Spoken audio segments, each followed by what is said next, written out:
Hi friends, welcome to my YouTube channel. టీఎస్పీఎస్సీపై హైకోర్టును ఆశ్రయించిన అభ్యర్థులు వివరణ కోరిన న్యాయస్థానం. ఇది మనకు వచ్చినటువంటి అప్డేట్. హైకోర్టుని ఎందుకు ఆశ్రయించారు, హైకోర్టు టీఎస్పీఎస్సీని ఎందుకు వివరణ కోరిందంటే గ్రూప్ 4 నోటిఫికేషన్పై కోర్టుకు వెళ్ళడం జరిగింది. దాని వివరాలు అనేది ఇప్పుడు చూపిస్తాను.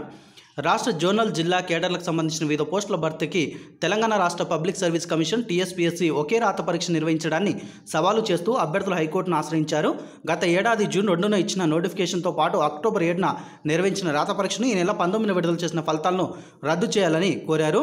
టీఎస్పీఎస్సీ గత ఏడాది 1521 పోస్టులకు నోటిఫై చేసిందని తెలిపారు. ఆర్టీసీలో 72 పోస్టులను నోటిఫై చేస్తూ గత జూన్ 2న జీహెచ్ఎంసీలో 124 బిల్ కలెక్టర్ ఖాళీలకు, 76 గ్రేడ్ 2 సహాయ అకౌంట్స్ ఆఫీసర్ పోస్టుల ఖాళీలకు జూలై 19 నోటిఫికేషన్ జారీ చేసినట్లు చెప్పారు. రాష్ట్ర బేవరేజెస్, జీహెచ్ఎంసీ, ఆర్టీసీలో వివిధ కేడర్లకు సంబంధించి ఒకే రాత పరీక్ష నిర్వహించడం వల్ల తాము అవకాశాలు కోల్పోతున్నామన్నారు. ఒక్కో నోటిఫికేషన్కి ఒక్కో పరీక్ష విడిగా నిర్వహించాలని ఆదేశించాలని కోరారు. అన్ని నోటిఫికేషన్లు కలిపి నిర్వహించిన పరీక్షను రద్దు చేయాలని కోరారు. దీనిపై విచారణ చేపట్టిన జస్టిస్ అభినంద్ కుమార్ షావిలి టీఎస్పీఎస్సీ వివరణ కోరుతూ విచారణను ఏప్రిల్ 1కి వాయిదా వేయడం జరిగింది.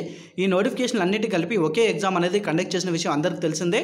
ఈ ఎగ్జామ్ అనేది ఒకే ఎగ్జామ్ కండక్ట్ చేయడం వల్ల మేము అవకాశాలు కోల్పోతున్నామని గ్రూప్ 4 అభ్యర్థులు దీనికి హైకోర్టులో కేసు వేయడం జరిగింది.